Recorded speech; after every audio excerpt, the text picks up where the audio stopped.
ZB9 news కి స్వాగతం. Godavarikhani one town police station పరిధిలో గత కొద్ది రోజులుగా దొంగతనాలకు పాల్పడుతున్న నిందితుడిని అరెస్ట్ చేసినట్లు డీసీపీ కర్ణాకర్ వివరాలను వెల్లడించారు.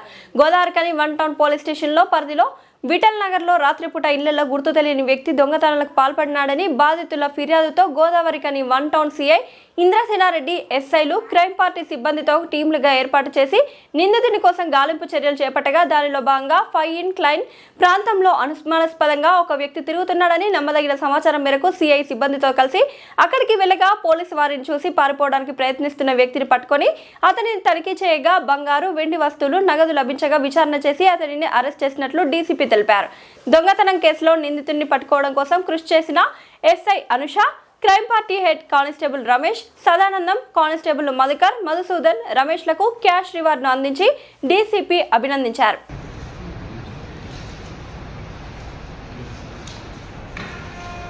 Godavarikhani one town police station Indrasena Reddy తన యొక్క ఎస్ఐస్ క్రైమ్ పార్టీ గత 3-4 డేస్గా నెల 10వ తేదీ, 11వ తేదీ, తర్వాత 14వ తేదీలో జరిగినటువంటి దొంగతనాలకు సంబంధించిన కేసులను ఛేదించడానికి వాళ్ళు గోదావరికని మరియు ఇతర ప్రాంతాల్లో కూడా టీములుగా విడిపోయి వాళ్ళు దర్యాప్తు ప్రారంభించడం జరిగింది.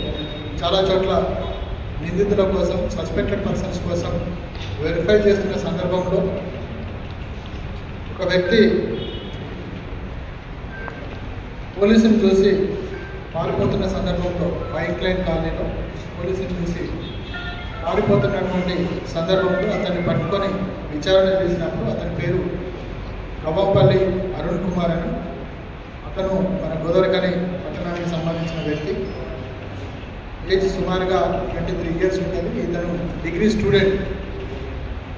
ఇతని దగ్గర 23.6 గ్రాముల బంగారం, 45 తులాల వెండి, 500 రూపీస్ ఉన్నాయి. అవి ఎక్కడి నుంచి వచ్చినాయని అతన్ని విచారణ చేసినప్పుడు అతను గోదావరికని ఏరియాలో ఏవేవైతే ఎక్కడైతే అతను తిరుగుతున్న సందర్భంలో ఇళ్లకు తాళం వేసినటువంటి ఇళ్లను చూసి ఆ రోజు నైట్లో వాటిలో ఇతను తాళం పగలగొట్టి దొంగతనాలు చేసినట్టుగా ఇతను ఒప్పుకోవడం జరిగింది. 3 దొంగతనాలు అతను చేసినట్టుగా 10వ తేదీ, 11వ తేదీ, 14వ తేదీలకు సంబంధించి 3 దొంగతనాలు అతను చేసినట్టుగా ఒప్పుకోవడం జరిగింది. అతని దగ్గర నుంచి వాటిని సీజ్ చేయడం జరిగింది. ఇతను స్టూడెంట్ అయినప్పటికీ జల్సాలకు అలవాటు పడి చెడు తిరుగులు తిరుగుతూ ఆ ఖర్చుల కోసం దొంగతనాలు చేయడం అనేది అలవాటుగా చేసుకొని ఇతను ఈ దొంగతనాలు చేసినట్టుగా అతను ఒప్పుకోవడం జరిగింది. అతని దగ్గర నుంచి ఇప్పుడు చెప్పినటువంటి బంగారం, సిల్వర్, అదేవిధంగా నగదు కూడా 500 రూపీస్ సీజ్ చేయడం జరిగింది. దసరా పండుగకి స్టూడెంట్స్ అందరికీ కూడా హాలిడేస్ వస్తాయి. ఆ హాలిడేస్లో భాగంగా చాలామంది వాళ్ళు వేరే ఊళ్ళకు దసరా సెలబ్రేషన్ కోసం వెళ్ళడం కావచ్చు, లేకపోతే హాలిడేస్ ఉన్నాయి కాబట్టి ఎటన్నా టూర్లకు వెళ్ళడం కానీ జరిగే ఛాన్స్ ఉంటుంది. కాబట్టి అట్లా ఎవరైనా వాళ్ళు వేరే ఊళ్ళకు వెళ్తున్నా లేకపోతే టూర్లకు వెళ్తున్నా కూడా ఖచ్చితంగా వాళ్ళు కన్సర్న్ పోలీస్ స్టేషన్లో వాళ్ళు వెళ్తున్నట్టుగా సమాచారం ఇచ్చినట్టయితే ఆ ఏరియాలో కూడా పూర్తి స్థాయిలో పోలీసును మేము డిప్యూట్ చేసి పెట్రోలింగ్ పెంచుతాం, బ్లూ కోట్ మూవ్మెంట్ పెంచుతాం, వాటి మీద ప్రత్యేకంగా నిఘా ఉంచుతాం. కాబట్టి పోలీసులకు సహకరించాలి, ఏదైనా కూడా పోలీసులతో షేర్ చేసుకోవాలని నేను ప్రజలకు విజ్ఞప్తి చేస్తున్నా.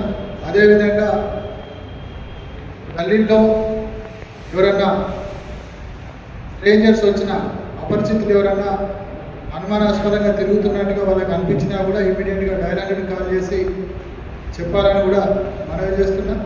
పోలీసులకి, ముఖ్యంగా ఎస్ఐలకు, సిఐలకు ఫోన్ చేసి చెప్పినట్టయితే వాళ్ళను పట్టుకొని విచారణ చేసి భవిష్యత్తులో దొంగతనాలు జరగకుండా మనము జాగ్రత్తలు తీసుకున్న వాళ్ళమైతే ఇంతకుముందు జరిగినటువంటి దొంగతనాలు కూడా మనకు అట్లాంటి సందర్భాల్లో డిటెక్ట్ అయ్యే అవకాశం ఉంటుంది. కాబట్టి ప్రజలు ఈ విషయాన్ని గమనించి పోలీసులకు సహకరించాలని కోరుతున్నాను.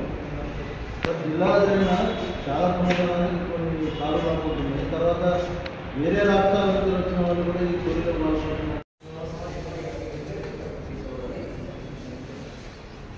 Constable Ramesh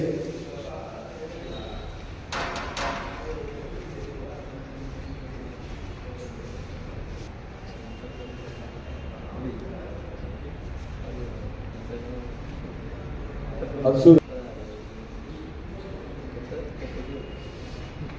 thank you sir.